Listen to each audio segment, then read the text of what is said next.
La neuroglía. Las neuronas del sistema nervioso central se hallan sostenidas por diversas variedades de células no excitables que en conjunto reciben la denominación de neuroglía. Las células neurogliales son generalmente más pequeñas que las neuronas y las superan en número en 5 a 10 veces. Comprenden aproximadamente la mitad del volumen total del encéfalo y de la médula espinal. Hay 4 tipos de células neurogliales: astrocitos, oligodendrocitos, microglía y células ependimarias.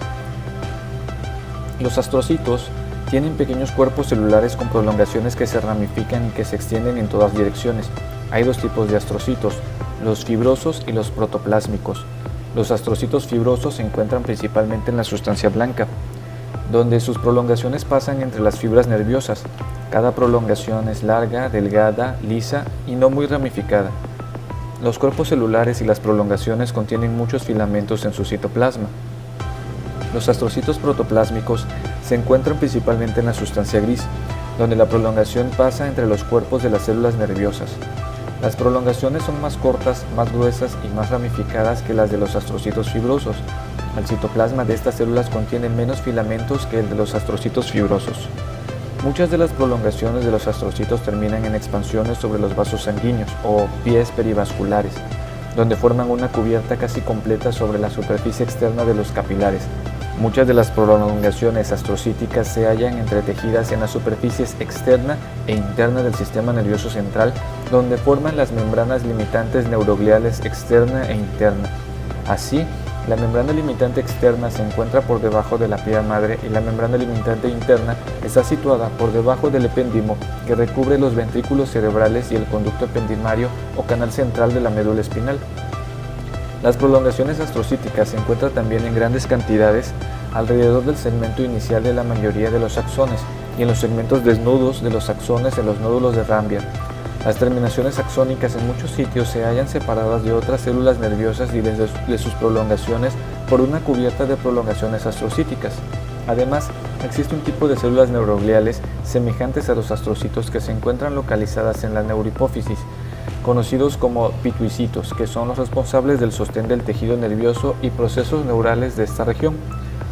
La función de los astrocitos, con sus prolongaciones ramificadas, estos forman un armazón de sostén para las células nerviosas y las fibras nerviosas. Sus prolongaciones se acoplan funcionalmente en las uniones intercelulares comunicantes. En el embrión sirven como riel para la migración de las neuronas inmaduras. Al cubrir los contactos sinápticos entre las neuronas, pueden servir como aislantes eléctricos que previenen que las terminaciones axónicas influyan sobre las neuronas vecinas y las no relacionadas. Pueden incluso formar barreras para la diseminación de las sustancias neurotransmisoras liberadas en la sinapsis. Se ha demostrado que los astrocitos se ven afectados por el ácido gamma-aminobutírico y el ácido glutámico segregado por las terminaciones nerviosas, limitando así la influencia de estos neurotransmisores. Parece que los astrocitos son capaces de captar en exceso de iones de potasio del espacio extracelular, de modo que contienen una importante función durante las descargas repetidas de una neurona. Almacenan glucógeno en el interior del citoplasma. El glucógeno puede desdoblarse en glucosa e incluso en lactato, ambos liberados a las neuronas circundantes como respuesta a la noradrenalina. Los astrocitos pueden servir como macrófagos al fagocitar terminaciones axónicas sinápticas degeneradas. Después de la muerte de las neuronas por enfermedad, los astrocitos proliferan y rellenan los espacios previamente ocupados por las neuronas, proceso denominado gliosis de reemplazo. Es posible que los astrocitos puedan servir como conducto para el paso de metabolitos o de materias primas desde los capilares sanguíneos a las neuronas a través de los pies perivasculares. El hecho de que los astrocitos se encuentren unidos por las uniones intercelulares comunicantes posibilitaría que los iones pasaran desde una célula a otra sin entrar en el espacio extracelular. Los astrocitos pueden producir sustancias que tienen una influencia trófica sobre las neuronas vecinas. La investigación reciente ha sugerido que los astrocitos segregan citocinas que regulan la actividad de las células inmunitarias al entrar en el sistema nervioso en la enfermedad. Asimismo, los astrocitos desempeñan un papel importante en la estructura de la barrera hematoencefálica. Aquí, las prolongaciones astrocitarias terminan como pies expandidos en la membrana basal de los vasos sanguíneos. Por último, se han identificado una estirpe especial de astrocitos que se encuentran localizados en la zona subventricular de los ventrículos laterales y en la zona subgranular del giro dentado del hipocampo, que hacen la función de células madre adultas del cerebro. Sin embargo, la neurogenia está muy limitada, de ahí que también lo estén los procesos regenerativos cerebrales. Los oligodendrocitos tienen un cuerpo celular pequeño y pocas prolongaciones delicadas. No hay filamentos en su citoplasma. Los oligodendrocitos se encuentran con frecuencia en filas a lo largo de las fibras nerviosas mielínicas y rodean los cuerpos celulares nerviosos. Las microfotografías electrónicas muestran las prolongaciones de un único oligodendrocito que se unen a las vainas de mielina de varias fibras nerviosas. Sin embargo, solo una prolongación se une a la mielina entre dos nódulos de Rambier adyacentes. Las funciones de los oligodendrocitos son los responsables de la formación de la vaina de mielina de las fibras nerviosas del sistema nervioso central, mientras que la mielina de los nervios periféricos se forma a partir de las células de Schwann. Esta formación y el mantenimiento de la mielina alrededor de muchos de los axones del sistema nervioso central proporciona a los axones una cubierta de aislamiento y aumenta de forma considerable la velocidad de la conducción nerviosa a lo largo de estos axones. Dado que los oligodendrocitos tienen varias prolongaciones, a diferencia de las células de Schwann, pueden formar varios segmentos internodales de mielina en los mismos o diferentes axones. Un oligodendrocito puede formar hasta 60 segmentos internodales. También debe observarse que, a diferencia de las células de Schwann en el sistema nervioso periférico, los oligodendrocitos y sus axones asociados no están rodeados por una membrana basal. La mielinización comienza aproximadamente en la semana 16 de la vida intrauterina y continúa después del nacimiento hasta que prácticamente todas las fibras nerviosas mayores ya están mielinizadas cuando el niño deambula. Los oligodendrocitos rodean también a los cuerpos de las células nerviosas y tienen probablemente una función similar a la de las células satélites o capsulares de los ganglios sensitivos periféricos. Además, influyen en el medio bioquímico de las neuronas. La microglía o las células microgliales no se relacionan embriológicamente con las otras células neurogliales y derivan de macrófagos externos del sistema nervioso.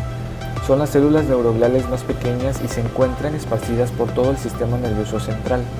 De sus cuerpos celulares pequeños se originan prolongaciones ondulantes ramificadas de las que se separan numerosas proyecciones espiculares. Se asemejan estrechamente a los macrófagos del tejido conectivo. Migran al sistema nervioso durante la vida fetal. Las células microgliales aumentan en número en presencia de tejido nervioso dañado por traumatismo o lesión isquémica y en presencia de enfermedades como la enfermedad de Alzheimer, la enfermedad de Parkinson, la esclerosis múltiple y el SIDA. Muchas de estas células nuevas son monocitos que han migrado desde la sangre.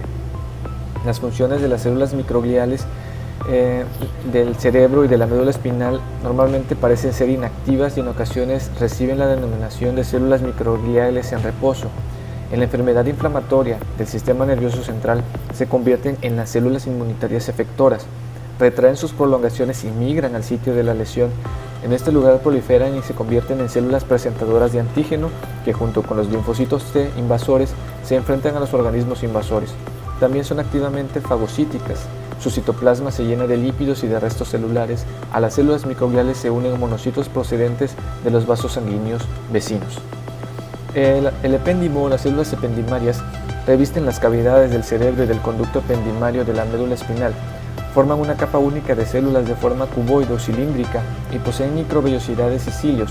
Con frecuencia los cilios son movibles y sus movimientos contribuyen al flujo del líquido cefalorraquídeo. Las bases de las células ependimarias se hallan situadas en la membrana limitante interna de la glía.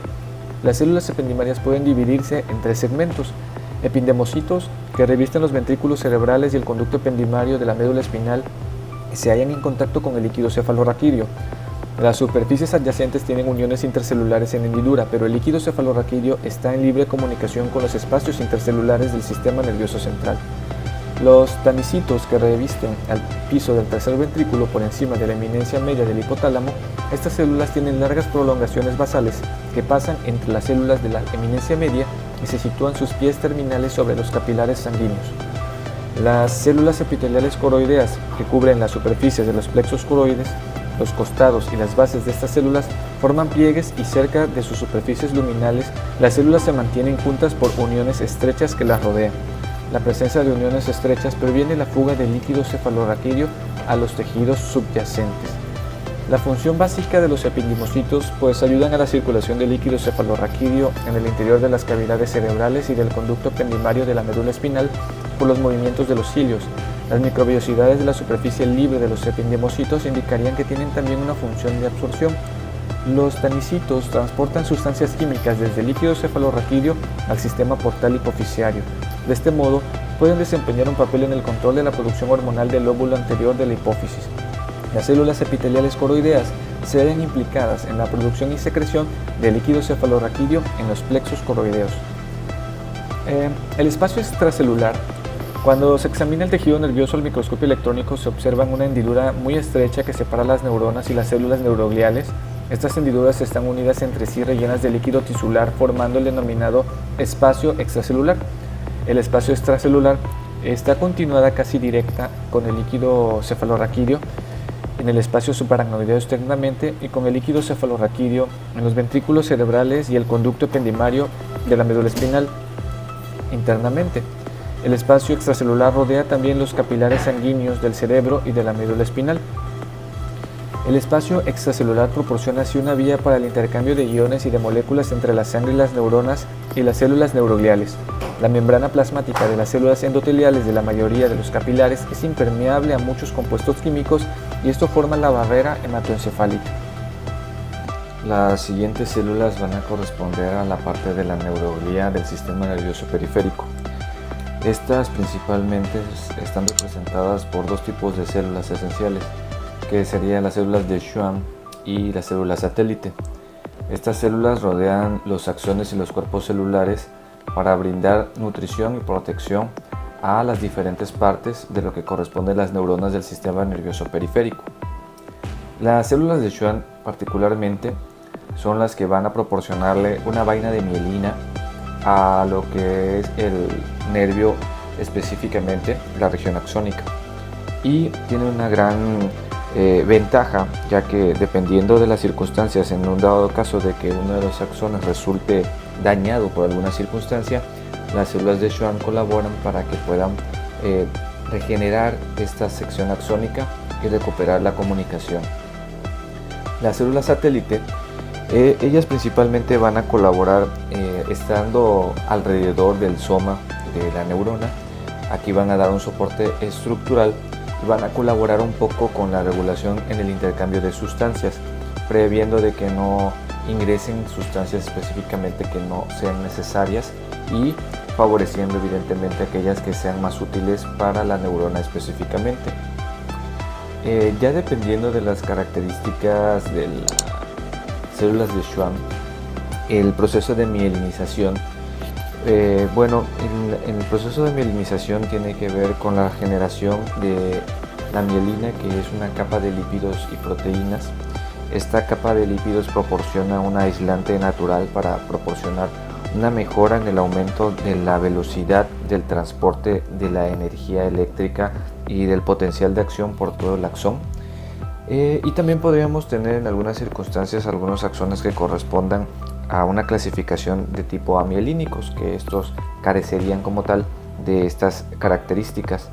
Dentro del concepto de mielinización podríamos clasificar que las células de Schwann como tal van a tener la propiedad de crear la mielina principalmente en los axones del sistema nervioso periférico, y que gracias a esto van a poder lograr poder reparar en un dado momento el axón en dado caso que se encuentre dañado. Vale la pena mencionar que como tal la célula de Schwann pueden haber varias cubriendo como tal un solo axón, ¿vale? Eso va a ser algo muy relevante con respecto a la diferenciación con los oligodendrocitos. Y los espacios que particularmente se van a dejar en los axones entre cada célula de Schwann, donde va a quedar desnudo el axón, ellos van a ser los nodos de Rambier. Por medio de estos nodos de Rambier es donde se va a ir transportando la energía del potencial de acción específico, y bueno, normalmente es común que existan varios a lo largo de todo un axón. Ya habíamos platicado acerca de los oligodendrocitos, los abordamos aquí porque también crean mielina. La diferencia como tal es que van a ser característicos del sistema nervioso central, y que un solo oligodendrocito tiene capacidad para sostener o sujetar varios axones, pero más sin embargo esto va a generar que haya menos espacios de Rambier específicamente. Entonces nuestros oligodendrocitos, bueno, pues van a tener menos nódulos de Rambier o espacios de Rambier, y evidentemente van a tener una poca capacidad o prácticamente nula capacidad de reparación axónica en comparación con las células de Schwann. Estos serían algunos de los puntos relevantes con estas características. De aquí nada más las imágenes de cuáles son los nodos de Rambier, que son esos espacios específicamente, ¿sale? Y que, bueno, vamos a observar que estos cubren de forma importante lo que corresponde al axón. Aquí observamos, por ejemplo, la característica de las células satélite, que, como se pueden fijar, están rodeando al soma en general.